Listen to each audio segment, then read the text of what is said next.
A girl tried to hand her boyfriend a bottle of water, but unexpectedly, a race official rushed over and pushed her to the ground. Her boyfriend didn't even look at her, he just turned to the referee, hoping he hadn't seen what happened. Moments later, just as the car was about to start, the referee stepped in and stopped the race. He had noticed the girl's action and gave a penalty, a 30-second stop. At the same time, the man's rival, who had been behind, caught up and saw through his rearview mirror that the man was being punished. Smugly, the rival made a mocking gesture and sped back onto the track in just 5 seconds. In racing, no one is allowed to touch the car during the race. The instructor was furious and yelled out in anger. Soon, the 30-second penalty was over. Thanks to his years of racing experience, the man quickly made up for the lost time and pushed hard until he took the lead. But right at the final turn, the rival broke the rules. He drove across the grass and tried to crash into the man. The man had to swerve sharply to avoid it. Both of them ended up on the rumble strip. He tried to slam the gas pedal, but his tires had sunk into the gravel. Seeing that the rival was slowly escaping with small, careful moves, the man had no choice but to turn the wheel in the opposite direction and get back on the track. With only 100 meters left to the finish line,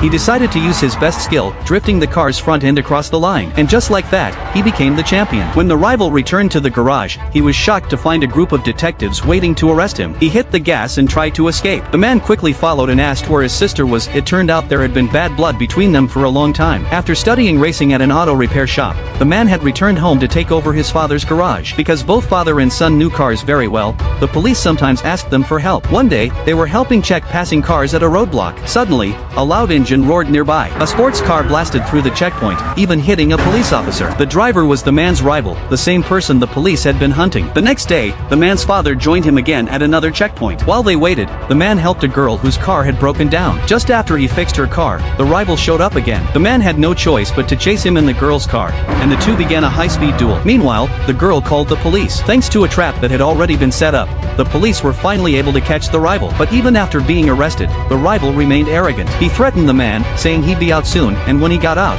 he would take revenge on the man's family.